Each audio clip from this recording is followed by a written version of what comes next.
तो चलिए आज के इस विश्लेषण में सीधे डाइव करते हैं और हिंदी तथा संस्कृत भाषाओं की इस शानदार वास्तुकला को समझते हैं। भाषा सिर्फ शब्दों का ढेर थोड़ी ना है, ये एक ऐसा विज्ञान है जो हमारी हर एक सांस से जुड़ा है। आज हम एक साधारण सी ध्वनि से लेकर रोजमर्रा के व्याकरण तक का ये पूरा रोमांचक सफर तय करेंगे। अब सबसे पहला सवाल ये उठता है कि संस्कृत और हिंदी वर्णमाला में श्वास यानी ब्रेथ का इतना सटीक उपयोग आखिर क्यों किया गया है? इसका जवाब हमारे अपने शरीर के अंदर ही है।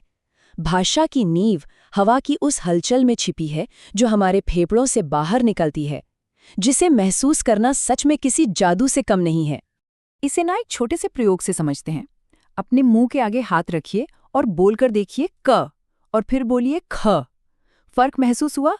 अल्प प्राण क बोलते वक्त हवा का एक बहुत हल्का सा झोंका लगता है, जबकि महाप्राण ख में एक जोरदार ऊर्जा या हवा बाहर निकलती है ना कमाल का विज्ञान? तो आज के इस तार्किक सफर का रोड मैप कुछ इस तरह रहेगा। पहले हम बात करेंगे ध्वनियों के पीछे की श्वास की, फिर वर्ण और अक्षर के फर्क को समझेंगे, उसके बाद शब्दों की बनावट, उनकी उत्पत्ति, बदलाव के नियम और आखिर में रोजमर्रा के व्याकरण के कुछ दिलचस्प मैकेनिक्स पर चर्चा करेंगे। चलिए शुरुआत करते हैं पहले हिस्से से, ध्वनियों के पीछे की श्वास। देखते हैं कि कैसे हमारे मुंह के अलग अलग हिस्से इन ध्वनियों को जन्म देते हैं। उदाहरण के लिए इन कंठ्य ध्वनियों को ही ले लीजिए।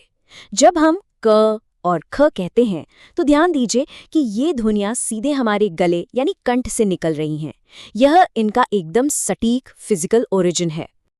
अब जरा इस पर गौर कीजिए, केवल एक अतिरिक्त सांस या महाप्राण ह जोड़ देने से क्या कुछ बदल सकता है? अनुमान को लीजिए, जिसका अर्थ है सिर्फ अंदाजा लगाना। लेकिन शुरुआत में बस एक सांस से भरा ह जोड़ दे तो ये बन जाता है शक्तिशाली हनुमान। देखा, सांस का ये छोटा सा हेरफेर पूरे अर्थ और ऊर्जा को कैसे पलट कर रख देता है। आगे बढ़ते हैं सेक्शन 2 पर, वर्ण बनाम अक्षर।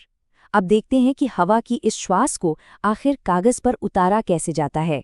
यहाँ एक बहुत बड़ा अंतर समझना जरूरी है। वर्ण क्या है? वो कच्ची ध्वनि जिसे और तोड़ा ही नहीं जा सकता, बिल्कुल किसी इमारत की सबसे छोटी ईंट की तरह। जबकि अक्षर वो पूरा हिस्सा है जिसका हम प्रैक्टिकली उच्चारण करते हैं। हिंदी की जो 52 अक्षरों की प्रणाली है ना, वो इसी जबरदस्त गणित पर टिकी है। अब इन नासिक्य चिन्हों, अनुस्वार और अनुनासिक को देखिए। एक छोटी सी बिंदी या चंद्र बिंदु पूरे शब्द की किस्मत बदल सकती है।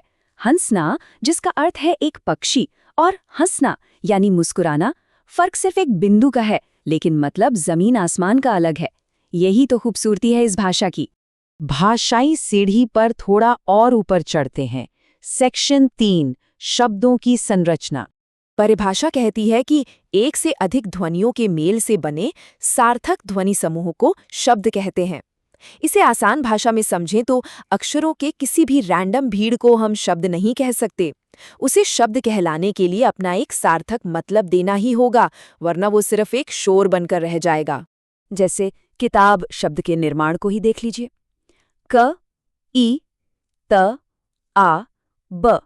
ये बिल्कुल ऐसा है जैसे स्वर और व्यंजन मिलकर एक खूबसूरत सी इमारत खड़ी कर रहे हों। हर एक मात्रा यहाँ सीमेंट की तरह एक मजबूत जोड़ का काम करती है। अब आते हैं नंबर 4 पर, शब्दों की उत्पत्ति। आखिर ये शब्द इतिहास के किन पन्नों से निकलकर हमारे पास तक पहुंचे हैं? इतिहास में देखें तो कुछ शब्द ऐसे हैं जिन पर वक्त का कोई असर नहीं हुआ। ये एकदम प्योर संस्कृत शब्द हैं जिन्हें तत्सम कहा जाता है, जैसे उष्ट्र। लेकिन वही दूसरी तरफ कुछ शब्द सदियों के सफर में आम लोगों की जबान पर ढल गए और तद्भव बन गए। उष्ट्र थोड़ा घिसकर ऊंट बन गया और क्षेत्र आम बोलचाल में आसान सा खेत कहलाने लगा। सच में भाषा किसी बहती नदी से कम नहीं है।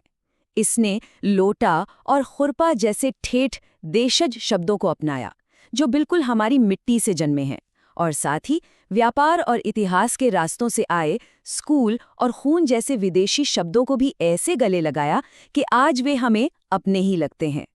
चलते हैं सेक्शन 5 पर, परिवर्तन के नियम।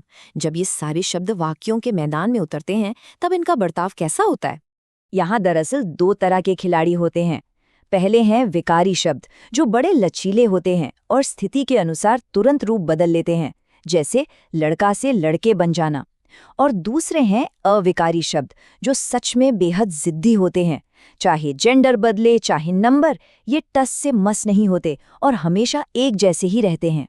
और अब आते हैं अपने आखिरी पड़ाव पर, सेक्शन 6, रोजमर्रा का व्याकरण। देखते हैं कि हमारी बातचीत में ये नियम कैसे काम करते हैं।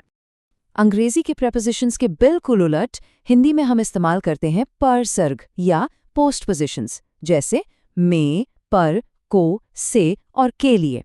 ध्यान दीजिए, यह हमेशा संज्ञा यानी नाउन के ठीक पीछे चलते हैं, घर, में या मेज पर। ये एक छोटा सा ढांचागत बदलाव है, लेकिन ये हमारे सोचने के तरीके को पूरी तरह से एक नया लॉजिक दे देता है। और ध्यान रखने वाली बात यह है कि भाषा सिर्फ व्याकरण नहीं है, ये सम्मान का भी एक पैमाना है। सर्वनामों के इन 3 स्तरों को देखिए, तू, तुम और आप। ये सिर्फ अलग अलग शब्द नहीं है, ये सोसाइटी में रिश्तों की गहराई, क्लोजनेस और आदर को नापने का एक एकदम सटीक टूल है। कौन कितना करीब है या किसे कितना आदर देना है, सब इनमें छिपा है। तो आखिर में ये सब देखने के बाद एक बड़ा सवाल दिमाग में घूमता है। गले से निकलने वाली एक छोटी सी सांस से लेकर औपचारिक सम्मान के इन जटिल स्तरों तक, क्या किसी भाषा की वास्तुकला उस पूरी सभ्यता का सबसे सच्चा आईना नहीं होती? भाषा सिर्फ बात करने का टूल थोड़ी है, ये तो हमारी पूरी सोच का ताना बाना है। खैर, आज के इस विश्लेषण में हमारे साथ जुड़ने के लिए बहुत बहुत शुक्रिया। अगली बार जब आपके मुंह से कोई शब्द निकले तो उस सांस के इस शानदार साइंस को एक बार जरूर महसूस कीजिएगा।